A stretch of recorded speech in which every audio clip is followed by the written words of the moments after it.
కాబట్టి మీరు ఇందాక ఒక మాట అన్నారు, అంటే కేసీఆర్ గారు ఈజ్ మోర్ అంటే is expressing apprehensions about Congress party అంటున్నారు. అంటే కాంగ్రెస్ పార్టీ అంత బలంగా ఉందని మీరు భావిస్తున్నారా? తప్పకుండా ఉంది కాబట్టి వారి భయం. కాంగ్రెస్ పార్టీ బలంగా ఉంది. కాంగ్రెస్ పార్టీ అనేది ప్రజల పార్టీ. ఈ భారతదేశానికి స్వాతంత్రం వచ్చిన తర్వాత భారతదేశానికి స్వతంత్ర ఫలాలు ప్రజలకు అందజేసిన పార్టీ ఏంటంటే కాంగ్రెస్ పార్టీ వాళ్ళ. ఆ కాంగ్రెస్ పార్టీ దేశ అఖండ భారతంలో అన్ని మూలలకు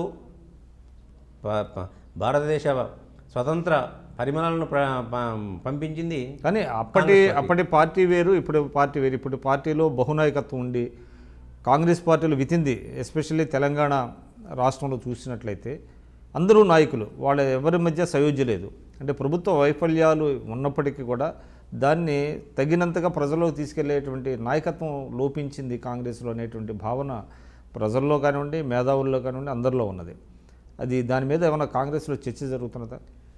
తప్పకుండా తప్పులు అనేది జరిగినప్పుడు తప్పకుండా కాంగ్రెస్ పార్టీ దానికి ఏమీ అతీతం కాదు. కాంగ్రెస్ పార్టీలో కూడా చర్చించుకుంటారు, దాని సమస్యను పరిష్కరించుకుంటారు.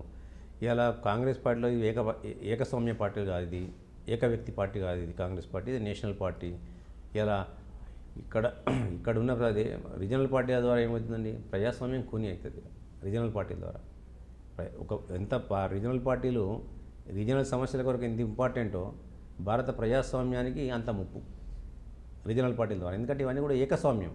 ఇక్కడ ఎంతసేపు పొగడ్తలతోనే పోవాలి. అధినాయకత్వాన్ని మీద తన అభిప్రాయాన్ని చెప్పే ఆలోచన అధినాయకత్వం నేను యాక్సెప్ట్ చేయదు ఇక్కడ. కానీ కాంగ్రెస్లో అటువంటిది లేదంటారా? ఢిల్లీ స్థాయిలో కూడా ఎక్కడ లేదండి. వ్యక్తి మీరే చెప్పారు ఇంతకుముందు, ఇందులో సయోధ్య లేదు, ఎవరి మాట ఎవరి దారి వారి, ఎవరి మాట వారని. అంటే ఆ స్వేచ్ఛ ఉంది కాంగ్రెస్ పార్టీలో. అది స్వేచ్ఛ అంటారా లేకపోతే అన్రూలీ అంటారా? అన్రూలీ అని నేను అనుకోను, స్వేచ్ఛ ఉంది. ఆ స్వేచ్ఛను కొంతమంది మిస్యూజ్ చేసుకుంటే చేసుకోవచ్చు, కానీ మెజారిటీ మాత్రం సాధ్యమైనంత వరకు అది స్వేచ్ఛ అయిపోయింది. నా భావాన్ని నేను డైరెక్ట్ చెప్పగలుగుతానండి. ఇలా నేను చెప్తే నాకు ఎక్కడ నా సీట్ కట్టేద్దో, నాకు మంత్రిపదవి వద్దో, నాకు చైర్మన్షిప్ కూర్చొని బాధ ఉండదు అక్కడ. ఎందుకంటే కాంగ్రెస్ పార్టీలో కమిటీలు వాటన్నిటి ద్వారా, ఒక నేషనల్ పార్టీ కాబట్టి దానిలో కమిటీలు అనేకమైన దాని ద్వారా ఉంటుంది. ఇక్కడ వ్యక్తిగతంగా రీజనల్ పార్టీలు ఏంటంటే అంటే కాసేపు అంటే సిద్ధాంతాలు అవన్నీ పక్కన పెడతామండి. అంటే మీరు పార్టీల గురించి మాట్లాడుతున్నారు. ఎవరికైనా కూడా ఒక ప్రాంతీయ పార్టీలో పనిచేయడానికి ఒక నేషనల్ పార్టీలో పనిచేయడానికి తేడా ఉంది. ఎటువంటి తేడాని మీరు గమనించారు ఒక నాయకుడిగా? ఇప్పుడు రీజనల్ పార్టీలో ఏంటండి అంటే ఇది వ్యక్తిగా ఆధారిత పార్టీలు. ఆ వ్యక్తి చుట్టే పార్టీ అంతా కూడా తిరుగుతుంటుంది.